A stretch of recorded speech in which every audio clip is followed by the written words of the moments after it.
Hai guys, balik lagi nih di konten movie di channel ini. Karena banyak dari kalian yang lebih suka Mamang cerita film horor, maka di video kali ini Mamang akan rekap alur cerita dari film horor Indonesia lagi. Film yang akan kita bahas berjudul Tabu Mengusik Gerbang Iblis.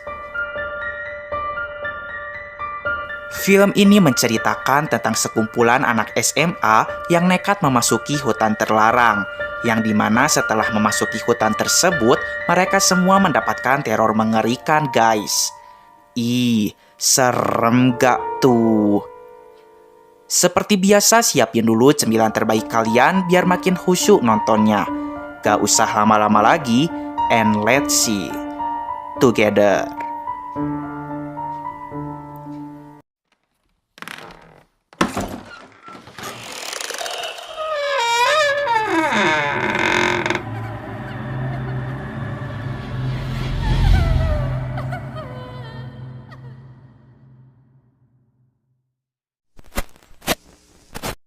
Film ini diawali dengan dua orang remaja yang sedang memburu hantu di sebuah gua. Mereka adalah Dias dan Kayla. Gua tersebut sangat gelap dan terdapat hewan berbahaya juga. Tak lama kemudian, karena perasaan mulai tidak enak, maka Kayla pun mengajak Dias untuk pulang saja. Dan benar saja, ternyata dari tadi ada sosok anak kecil yang sedang memperhatikan mereka. Film pun beralih ke sebuah sekolah SMA di Jakarta. Terlihat Dias dan Kayla sedang memperlihatkan hasil rekaman penampakan di gua kemarin kepada para teman-temannya. Teman-teman mereka ada 4, yaitu Tio, Mahir, Adis, dan Muti. Mereka berempat tidak percaya pada rekaman penampakan Dias dan Kayla. Menurut mereka itu hanya bayangan saja. Dias mengatakan daripada nyinyir, mendingan mereka lihat sendiri penampakannya. Muti menjawab jangan suka nyari hantu, pamali. Muti, bilang aja lo takut. Udah kalau lo takut lo gak usah ikut. Tapi setelah mengatakan hal itu, ia malah diledek sebagai penakut. Agar teman-temannya percaya pada hantu, Dias pun mengajak mereka semua untuk camping di Leuweung Hejo. Sebuah hutan yang bisa dipakai camping, tapi juga banyak hal-hal mistis di dalamnya. Karena tidak mau dicap sebagai orang penakut, maka mereka semua pun menyetujui ajakan Dias untuk pergi ke Leuweung Hejo. Sepulangnya sekolah, Dias mengantarkan Kayla pulang ke rumahnya karena Kayla adalah pacarnya. Kayla bertanya, apakah Dias yakin akan pergi ke Leuweung Hejo? Dias menjawab yakin karena Leuweung Hejo adalah daerah target mereka selanjutnya untuk melakukan pemburuan hantu.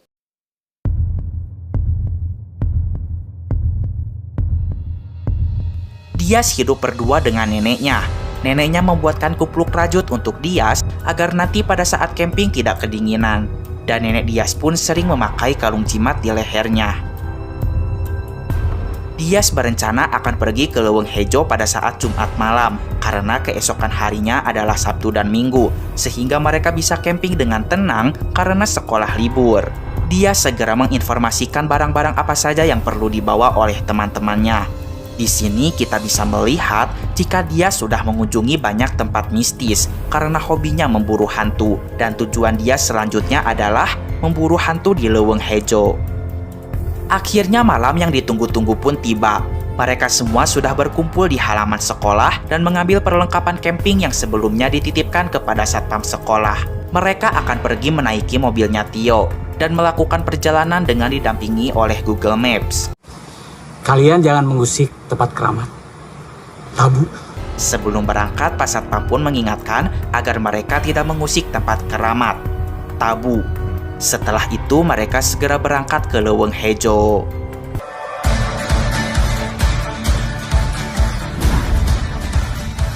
Di perjalanan supaya selamat, Dias memberitahu hal-hal tabu yang tidak boleh dilakukan di Leuweung Hejo. Dilarang berisik, dilarang mengumpat, dilarang mengambil dan membuang sesuatu sembarangan. Setelah berjam-jam lamanya di perjalanan, akhirnya mereka sampai juga di Leuweung Hejo. Di dalam mobil terlihat mereka semua sudah tidur dengan pulas, kecuali Tio, karena kalau Tio ikut tidur, mereka bisa kecelakaan, guys. Tio pun membangunkan Dias karena merasa kurang yakin jika mereka sudah sampai di Leuweung Hejo. Namun Dias tidak mau bangun. Maka Tio memutuskan untuk memajukan mobilnya sedikit lagi. Di luar ia melihat ada seorang nenek-nenek.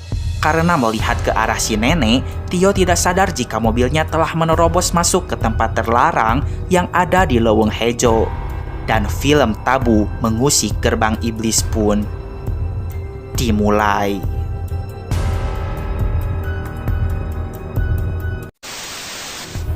Setelah memasuki kawasan tersebut, Tio membangunkan semua teman-temannya. Mereka segera mendirikan tenda, lalu membuat api unggun agar tidak kedinginan. Ketika Mahir sedang mencari kayu bakarnya, tanpa ia sadari, ada seseorang dengan tangan mengerikan yang sedang memperhatikannya.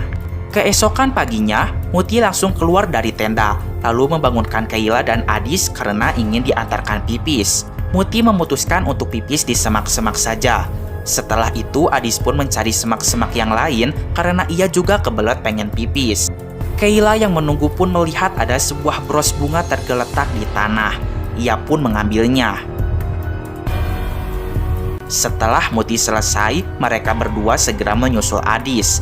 Sementara itu, Adis yang sudah selesai pun malah membuang sampah tisunya sembarangan, guys. Karena Kayla terus fokus melihat bros itu, maka ia dan Muti malah terpisah. Kaki Kayla tersandung sehingga ia terjatuh. Lalu seketika ia menengok ke arah depan dan ia melihat ada sosok nenek menyeramkan dengan 2 kucing peliharaannya yang berwarna hitam. Muti yang baru saja datang seketika terjatuh karena kakinya ditarik. Dan tiba-tiba nenek itu mendekati Muti, lalu menyentuh wajahnya.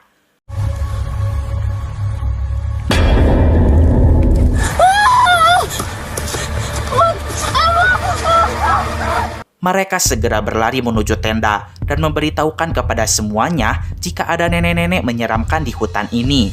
Dias bertanya kepada Tio, apakah semalam Tio melewati gerbang yang ada tulisan dilarang masuk? Tio menjawab tidak tahu, ia hanya mengikuti arah Google Maps saja. Dias mengatakan jika seharusnya semalam Tio memberitahukannya terlebih dahulu. Tio menjawab jika ia sudah membangunkan Dias, tetapi Dias tidak mau bangun. Di tengah kepanikan itu, kepanikan pun bertambah kembali ketika mereka menyadari jika Adis menghilang. Tapi tak lama dari itu Adis datang, guys, tanpa kekurangan satu apapun. Dan ternyata benar, mereka memasuki kawasan terlarang yang seharusnya tidak boleh dimasuki oleh siapapun. Tanpa pikir lama mereka segera pulang. Nenek itu pun menatap mereka dari kejauhan. Dan seketika mobil jadi mogok, guys. Tio berusaha membenarkan mobilnya, namun mobil tidak mau menyala. Di samping itu, mereka merasa lapar juga, guys. Maka dari itu mereka memilih untuk istirahat dulu saja. Dias pun tahu ada sebuah curug di dekat sini, sehingga mereka semua bisa mandi dulu di sana dan makan untuk mengisi perut.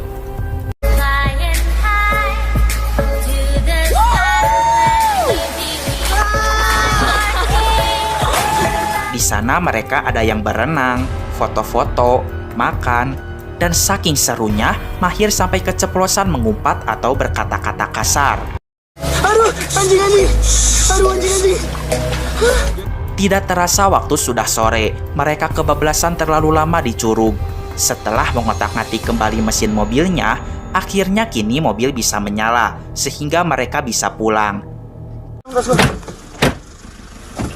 Tapi tiba-tiba semua pintu mobil terkunci dengan sendirinya. Dan tangan si nenek itu menampak di kaca-kaca mobil yang membuat mereka semua ketakutan.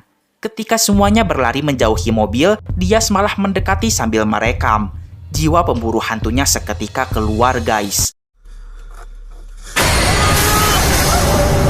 Setelah mendengarkan suara teriakan Dias, mereka semua melihat jika Dias sudah menghilang entah kemana. Kayla menjadi curiga jika Dias diculik oleh si nenek menyeramkan. Namun ketika Kayla balik lagi ke gubuk nenek itu, tiba-tiba gubuknya menghilang. Di sana terlihat hanya ada 2 ekor kucing hitam saja. Yes! Tiba-tiba mereka dikejutkan dengan seorang anak laki-laki misterius yang sedang menunduk. Tio bertanya, apakah anak itu tinggal di hutan ini? Anak itu tidak menjawab. Setelah itu Tio pun bertanya kembali, apakah anak itu melihat Dias? Dan ternyata anak itu tidak bisa berbicara, guys. Maka dari itu, Kayla pun memakai bahasa isyarat untuk menanyakan keberadaannya Diaz. Anak itu tahu sekarang Diaz ada di mana. Berkat anak itu, mereka pun berhasil menemukan Diaz yang sedang berada di atas batu dengan keadaan sedang kerasukan.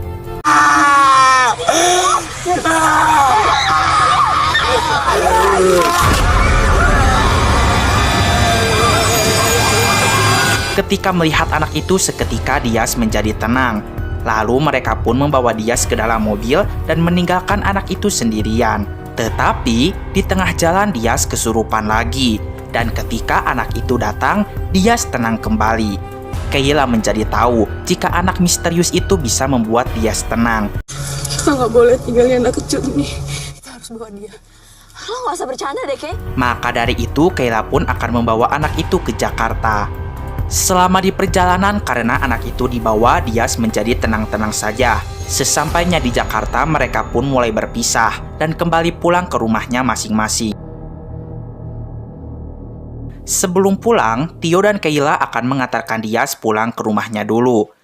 Neneknya bertanya jika anak ini siapa. Kayla menjawab jika anak ini yang telah menemukan Diaz ketika menghilang di Leuweung Hejo. Nenek itu pun tampak terkejut ketika tahu cucunya pergi ke Leuweung Hejo. Setelah mengantarkan Kayla pulang, Tio mengatakan jika ia khawatir jika anak misterius itu punya keluarga di sana. Ia juga khawatir jika anak itu bukan manusia. Tetapi Kayla tidak menjawab apa-apa dan langsung masuk ke dalam rumahnya. Ketika baru saja masuk ke rumah, Kayla langsung kena omel sama ibunya. Karena seharusnya dari tadi malam, Kayla sudah pulang ke rumah. Dan Kayla hanya bisa meminta maaf. Di dalam kamarnya, Kayla terus memandangi bros bunga yang ia temui di Leuweung Hejo. Ternyata bros itu adalah bros dari boneka beruang miliknya. Ternyata juga, dulu Kayla memiliki kembaran guys. Kembarannya itu seorang anak laki-laki tunawicara. Dan ya, anak misterius itulah kembarannya Kayla. Pantes aja dari tadi Kayla ini ngotot mau bawa anak itu ke Jakarta. Soalnya ia tahu kalau dia adalah kembarannya. Dulu ayahnya Kayla mengajak semua keluarganya pergi ke Leuweung Hejo karena akan melakukan riset untuk novel terbarunya. Namun hal yang tadi inginkan pun terjadi. Kemal kembarannya Kayla hilang di Leuweung Hejo. Dan ternyata Kemal menghilang dibawa oleh nenek menyeramkan itu guys. Karena insiden itu keluarga Kayla menjadi berantakan. Kedua orang tuanya pun bercerai dan ia menjadi anak broken home. Sementara itu kini ayahnya menjadi seorang ustadz. Tapi ia juga masih sering menulis novel dan tentunya ia masih sering berkomunikasi dengan Kayla. Di rumah Diaz, si nenek yang lagi siapin makanan merasa ketakutan karena melihat jika anak misterius itu sedang berkomat-kamit membaca sesuatu untuk mempengaruhi cucunya. Keesokan harinya, Tio dan Kayla menjemput Diaz ke rumahnya untuk bersekolah. Tetapi anak itu terus mengikuti Diaz. Karena anak itu berpenampilan gembel, maka Kayla memakaikan jaket untuknya. Setelah itu mereka pun pergi. Di sekolah, teman-temannya pun terkejut karena anak itu dibawa. Hey, ini tuh SMA, bukan TK. Allahu Akbar. Mahir aja sampai nyebut. Lalu Kayla menitipkan anak itu ke Bisaroh, penjaga kantin di sekolah ini. Awalnya semua berjalan baik-baik saja. Tetapi ketika jam istirahat, Bisaroh melihat kaca di kantin seketika retak.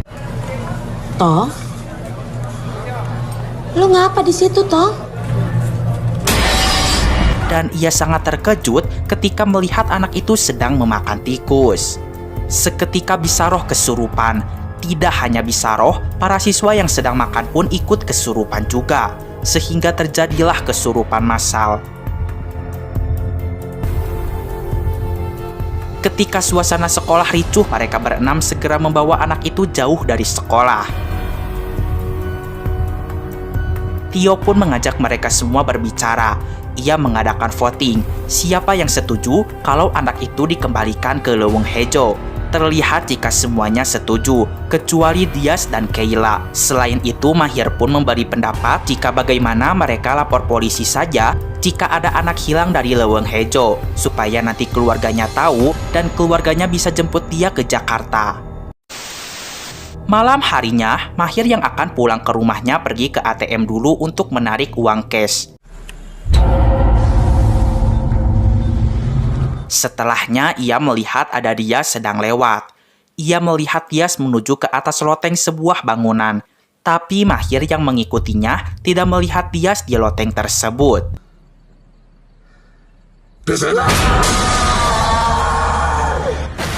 Mahir pun tewas di dalam truk sampah. Berita kematian Mahir langsung terdengar oleh teman-temannya. Mereka sangat sedih. Adis menyalahkan Kayla karena menurutnya Mahir mati gara-gara anak itu dibawa ke sini. Ia ingat jika kemarin Mahir ingin melaporkan hal ini ke polisi. Maka jika mereka tidak ada yang mau melapor, biar ia sendirian yang lapor ke polisi.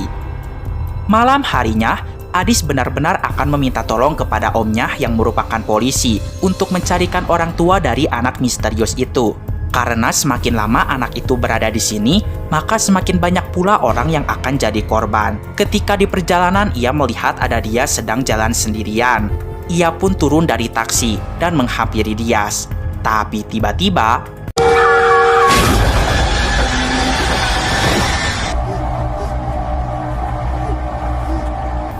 Adis pun tewas terlindas oleh mobil. Muti semakin shock. Agar lebih tenang, Kayla akan mengambilkan segelas air untuk Muti.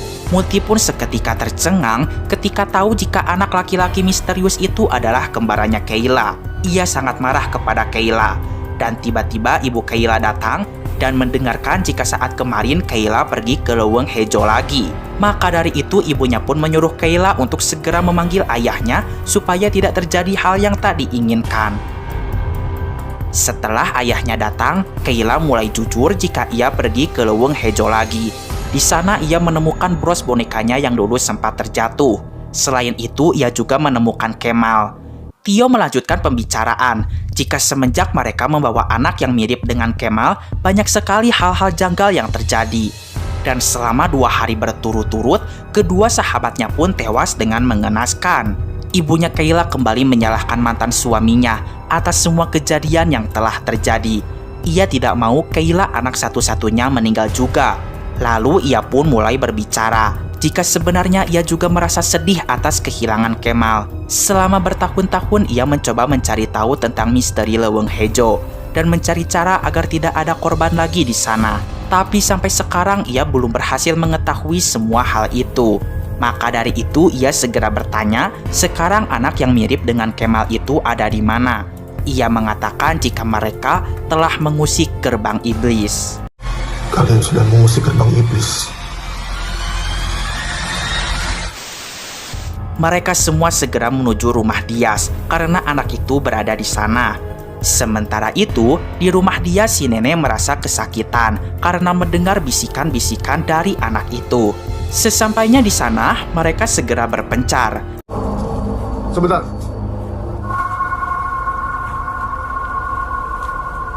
La ilaha illallah. Mereka sangat terkejut karena rumah Dias dipenuhi ranting pohon dan seperti sudah tidak dihuni lagi. Kayla dan Muti menemukan Dias di dalam kamarnya, sedangkan Tio berhasil menemukan neneknya. Sementara itu, di halaman belakang, ayahnya Kayla berhasil menemukan anak yang mirip dengan Kemal. Ia segera membaca ayat-ayat suci Al-Quran yang membuat anak itu merasa kesakitan. Di dalam mobil seketika Dias menghilang, guys. Maka Muti segera membunyikan klakson agar ayahnya Kayla segera menuju mobil, dan tiba-tiba anak misterius itu menghilang juga. Mereka semua segera menuju Leuweung Hejo karena mereka yakin Dias ada di sana. Si nenek pun mulai menjelaskan jika selama berpuluh-puluh tahun keluarganya berusaha mengunci iblis-iblis di Leuweung Hejo. Dan sekarang mereka semua mencoba untuk membebaskan dirinya melalui keturunannya, yaitu Dias. Di sisi lain, iblis yang menyamar menjadi Kemal itu datang ke rumah Kayla. Ibunya pun berhasil tertipu oleh si iblis dan menganggap anak itu sebagai Kemal, sehingga ia mengajaknya bermain. Di samping itu, mereka sampai juga di Leuweung Hejo. Tak lama kemudian mereka menemukan Dias sedang terbang di atas batu. Neneknya mengatakan ada roh jahat di dalam tubuh Dias. Lalu ayahnya menyuruh Kayla untuk membaca surah An-Nas.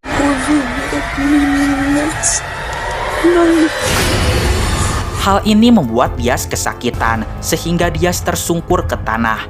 Iblis-iblis yang ada di leuweung hejo pun seketika keluar.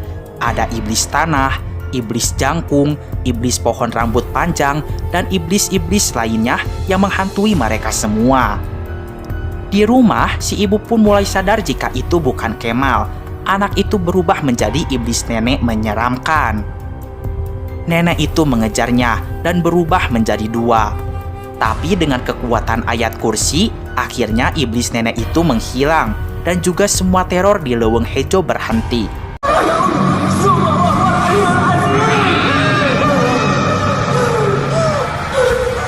Wa inna ilaihi raji'un. Dias melihat neneknya diserang oleh iblis, sehingga neneknya tak sadarkan diri. Ayahnya Kayla segera mengeluarkan Quran, lalu ia membaca surah Al-Qari'ah. Mal qari'ah wa ma adraka mal qari'ah. Man sakulat mawazinuhu fahuwa fi 'ishatin radiyah. Yang membuat iblis nenek itu hangus terbakar dan musnah. Sayangnya nenek dia sudah tidak bisa diselamatkan. Neneknya pun tewas di leuweung hejo, guys. Di samping itu di rumah si ibu mulai ingat kepada Tuhan dan ia sudah ikhlas dengan kepergian anaknya. Sementara itu mereka semua segera pulang. Dan di depan pintu masuk leuweung hejo, Kayla melihat arwah kembarannya yaitu Kemal sedang tersenyum ke arahnya.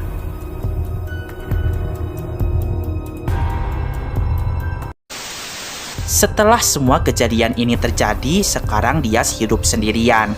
Tapi untungnya masih ada Kayla dan teman-temannya yang selalu ada di sampingnya. Namun ternyata teror masih berlanjut. Iblis-iblis itu belum semuanya musnah dan tidak berhenti menghantui mereka.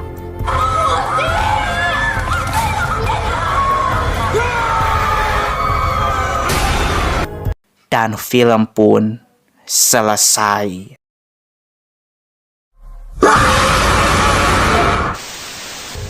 Nah, itu dia guys, seluruh alur cerita dari film ini. Pesan yang dapat kita ambil adalah jangan pernah sembarangan memasuki tempat terlarang, apalagi jika tempat itu disakralkan. Dan juga kita harus selalu ingat tata krama dimanapun kita berada. Oke lah, segitu dulu aja video kali ini. Mamang pamit dulu. Keep enjoy and see you.